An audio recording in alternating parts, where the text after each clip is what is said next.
आज 13/4/2023 को सुबह मैंने डॉक्टर भीमराव अम्बेडकर के विषय में कुछ बात बताए थे और नेक्स्ट पैरा में फिर मैं समय निकाल करके आप लोगों को जो है डॉक्टर भीमराव अम्बेडकर के विषय में कुछ बता रहा हूँ। मैं रघुवर प्रसाद आपके तरफ मेरे तरफ से आप लोगों को धन्यवाद, ताकि इस चीज़ को आप पढ़िएगा तो यूपीएससी के जो है परीक्षा में जो आपको गांधी, नेहरू, टैगोर और बी आर अम्बेडकर को पढ़ना है, ये सिलेबस में भी है और पूरे अप्रैल माह चल रहे हैं। इस अप्रैल माह में कल से 14 तारीख से इनकी पूरे अप्रैल माह में जयंतियां मनाई जाएंगी, तो उसी के विषय में हम आपको बताना चाहते हैं कि आपका सिलेबस भी पूरा हो जाए और एक महामानव के विषय में आपको पूर्ण जानकारी भी हो जाए।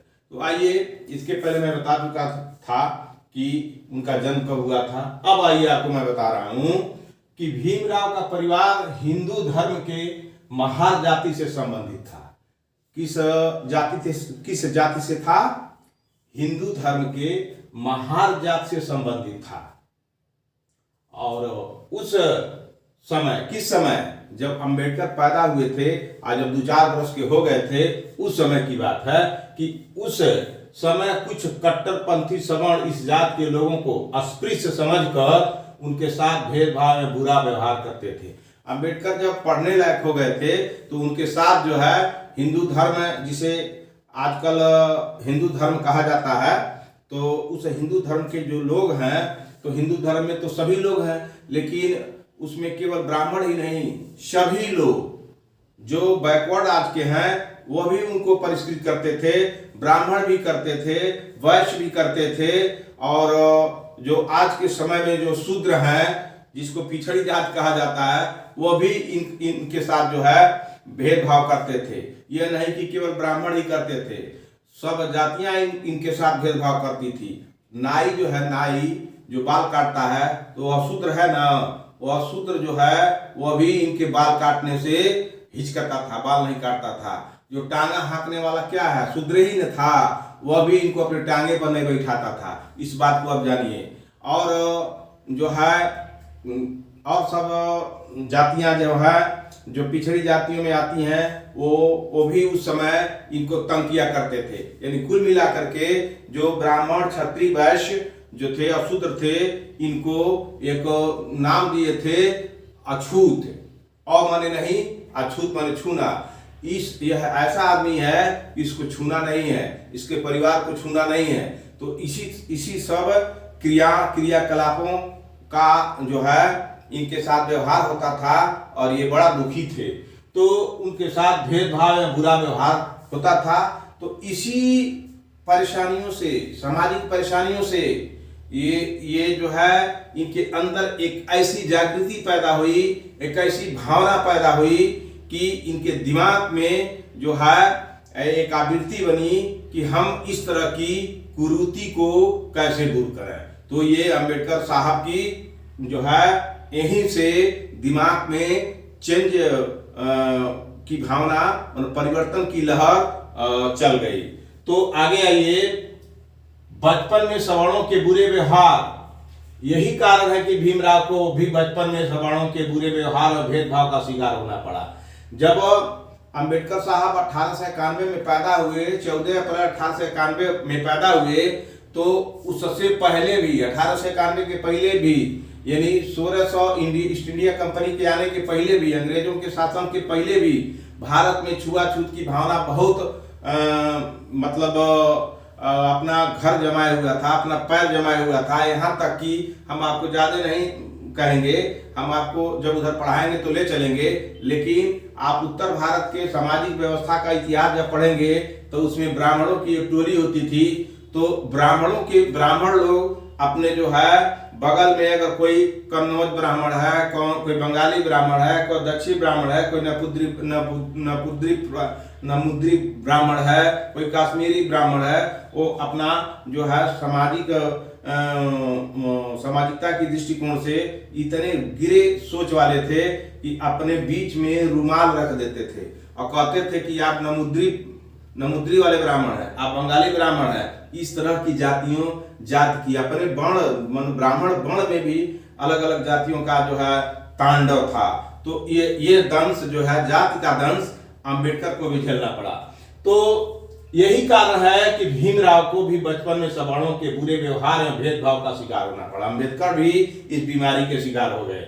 और इस शिकार में क्या होता था कि जब अंबेडकर साहब स्कूल में जाते थे तो स्कूल में उन्हें अछूत अस्पृश्य जानकर अन्य बच्चों से अलग कक्षा से बाहर बैठाया जाता था। सोच लीजिए, आपको आज के समय में उन्हीं के द्वारा लिखा गया संविधान के माध्यम से आपको बराबरी का हिस्सा के आधार पर स्कूलों में दाखिला हो जाता है। आप जो जैसा कपड़ा पहनना चाहें पहन के जा सकते हैं, या यूनिफॉर्म सबके लिए बराबर होती थी। लेकिन बी.आर. अम्बेडकर को इतनी मशक्कत झेलनी पड़ती थी कि उनको जो है क्लास से बाहर बिठा दिया जाता था। क्लास से बाहर बिठा करके जो है अछूत कहा जाता था और बच्चों से भी अलग रखा जाता था। बताइए कितना बड़ा सजा है। ऐसे स्थितियों में आज का बच्चा को अगर दे दिया जाए कि हटो हटो तुम अस्पृश्य हो, तुमको पढ़ाया नहीं जाएगा, वो बच्चा एकदम से मनोबल गिरा करके घरे जा करके अपने घर जा करके उसका मनोबल टूट जाएगा और पढ़ने के लिए तैयार नहीं होगा। तो आपको सीखना चाहिए कि उस समय अम्बेडकर जो है एक तो स्कूल में दाखिला में परेशानी होती थी, दूसरी बात बच्चे से इनको दूर रखा जाता था, तीसरी बात एक क्लास से बाहर इनको बैठाया जाता था। यानी यहाँ 4 लड़के हैं, 4 लड़कों को पढ़ाया जाता था और उनको वहां से पढ़ना होता था। इस तरह की व्यवस्था थी। इसी व्यवस्था के शिकार अम्बेडकर हुए थे। आगे आपको मैं यही बताना चाहता हूं कि इससे आपको सीख लेनी चाहिए। इतने बुरी परिस्थितियों में अम्बेडकर ने शिक्षा ग्रहण की। और आगे क्या है कि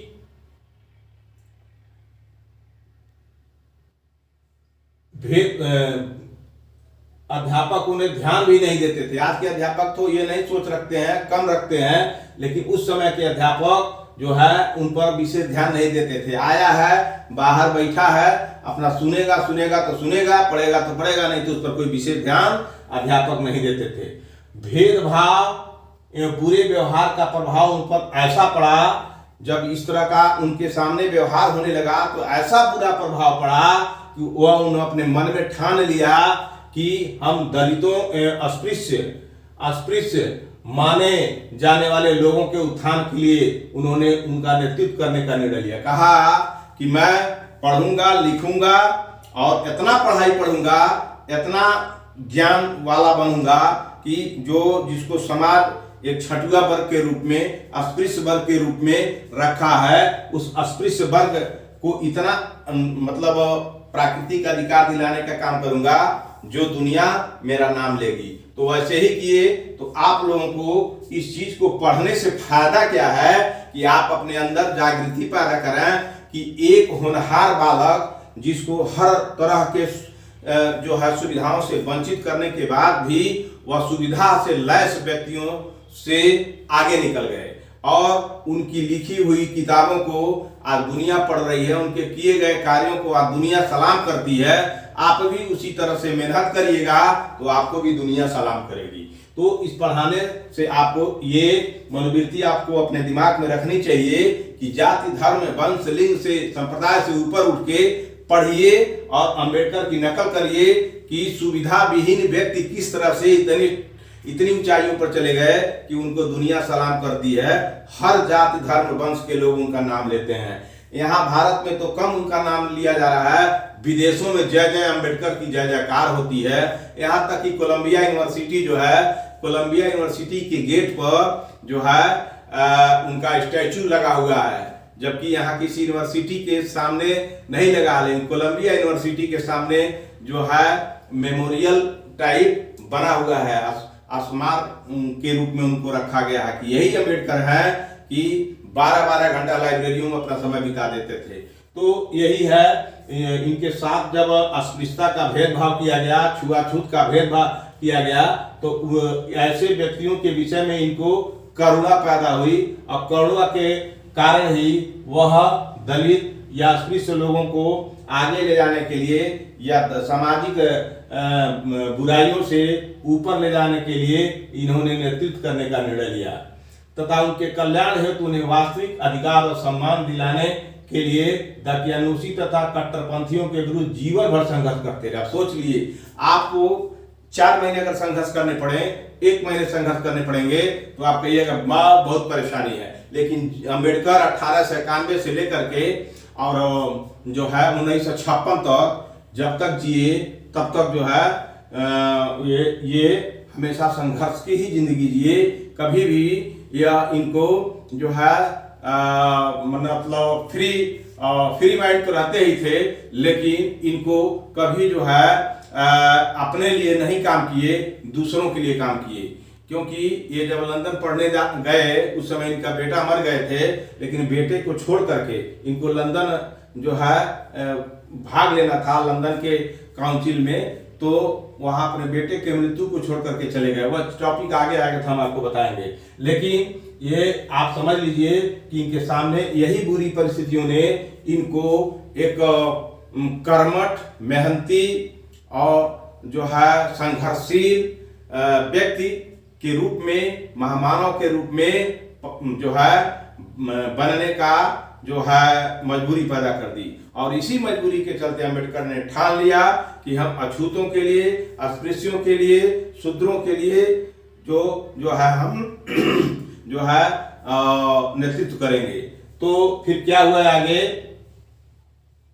जब वो जीवन भर संघर्ष करते रहे, आगे 1905 में उनका विवाह रमाबाई एक कन्या के साथ हो गया। 1905 में अब सोच लीजिए 1891 में पैदा हुए और 1905 में इनका शादी हो गया। तो 1905 में उनका विवाह एक रमाबाई नामक कन्या थी उनके साथ हो गया। और उसी वर्ष उनके पिता, जब शादी हो गया 1905 में, तो यह घटना आपको याद करने की चीज है। 1905 में जब इनकी शादी हो गई रमाबाई कन्या के साथ, तो 1905 में ही इनके पिता जो है जो आपको पढ़ाए थे, इनके पिता जो है इनको अम्बेडकर साहब को लेकर के बंबई लेकर चले गए, जहां उनका नाम एल्फिंस्टन स्कूल में करवा दिया गया।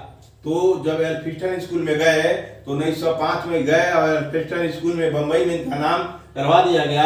और 1907 में जब अच्छे अंकों के साथ जब हाई स्कूल मैट्रिक की परीक्षा उत्तीर्ण कर ली, तो पहले ये थे कि ये जो है बंबई भारत के पहले ये स्कॉलर थे जिन्होंने इतने खराब सामाजिक व्यवस्था में रहकर संघर्ष करते हुए, मुसीबत को झेलते हुए और बुराइयों का सामना करते हुए जो 1907 में मैट्रिकुलेशन की परीक्षा जब अच्छे अंकों से पास किए, तो इनको जो है बड़ौदा के महाराज सयाजी राव गायकवाड़, बड़ौदा एक स्टेट था उस समय स्वतंत्रता के पहले, तो ये बड़ौदा के महाराज सयाजी राव जो है गायकवाड़ ने खुश हो गए कि अरे वाह, एक महार जात का लड़का जो है एकदम सबसे बढ़िया नंबर से हाई स्कूल पास किया एल्फिंस्टन कॉलेज से।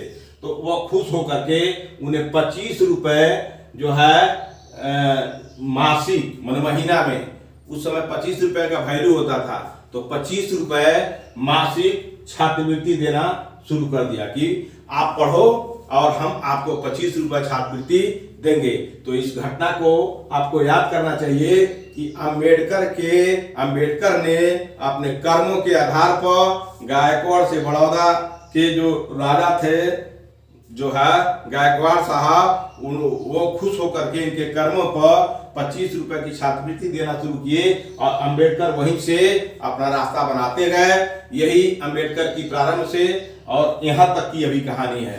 तो हाई स्कूल कभी आवे तो आप 1907 में जानिएगा कि 1907 में ही अम्बेडकर साहब मैट्रिकुलेशन की परीक्षा पास किए। 1905 में इनका शादी हुआ और 14 अप्रैल 1891 में इनका जन्म हुआ। 3 घटनाओं को आप रखिएगा। 1891 में इनका जन्म हुआ, 1905 में शादी हुई और 1907 में मैट्रिकुलेशन की परीक्षा पास किए और 1907 के बाद इनको 25 रुपए की छात्रवृत्ति जो है बड़ौदा के गायकवाड़ साहब देने लगे और इनका रास्ता वहीं से खुल गया। तो कुल मिलाकर ये कहना है कि जो अभी जयंती मनाई जा रही है अम्बेडकर साहब की, उससे आप यही सीखें कि अम्बेडकर साहब कितने परेशानियों में सबका जुल्म सहते हुए और अपनी पढ़ाई को बरकरार रखे।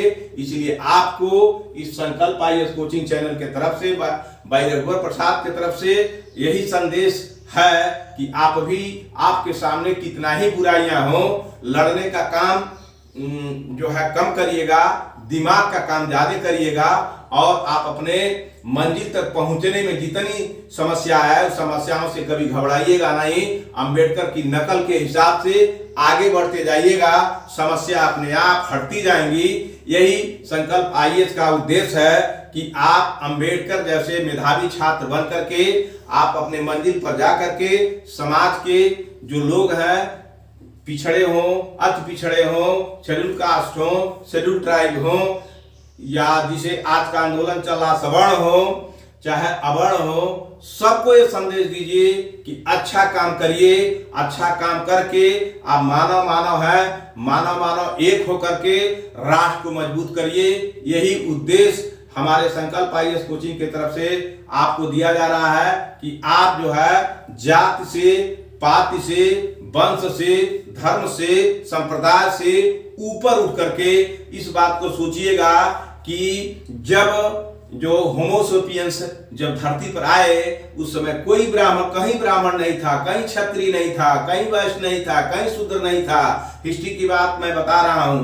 वो तो जब इस धरती पर होमोसेपियंस में सुधार आया तो लोग अपने निजी स्वार्थ के लिए ब्राह्मण गढ़ लिया, क्षत्रिय गढ़ लिया, वैश्य गढ़ लिया, शूद्र गढ़ लिया। बस दो ही वर्ग थे, हैव और हैव नॉट, और एक असली पहले वाला वर्ग था नर और मादा। हर वर्गों में, चाहे जीव में जितने वर्ग हैं, नर और मादा दो ही क्लास होते हैं, अब भी हैं, थे भी, रहेंगे भी। इसलिए आप पढ़ करके अपने दिमाग में जो भी कचरा है उसको बाहर निकाल दीजिए और पढ़ लिख करके इस मुकाम पर पहुंच करके समाज में एक नया संदेश ले जाइए और समाज में जो विधि विधान है, विधि विधान के अनुसार काम करिए। समाज में जागृति लाइए, समाज में शिक्षा के माध्यम से सुधार का बिगुल बजाइए। यही मेरे संकल्प आईएएस चैनल का या कोचिंग का उद्देश्य है। थैंक यू, धन्यवाद। आप इस को जो है वीडियो को देख करके सब्सक्राइब जरूर करिए, कमेंट जरूर लिखिए और दूसरे को भी बताइए कि भाई देखिए इस तरह से स्टेप बाय स्टेप जानकारी दी जाती है। धन्यवाद।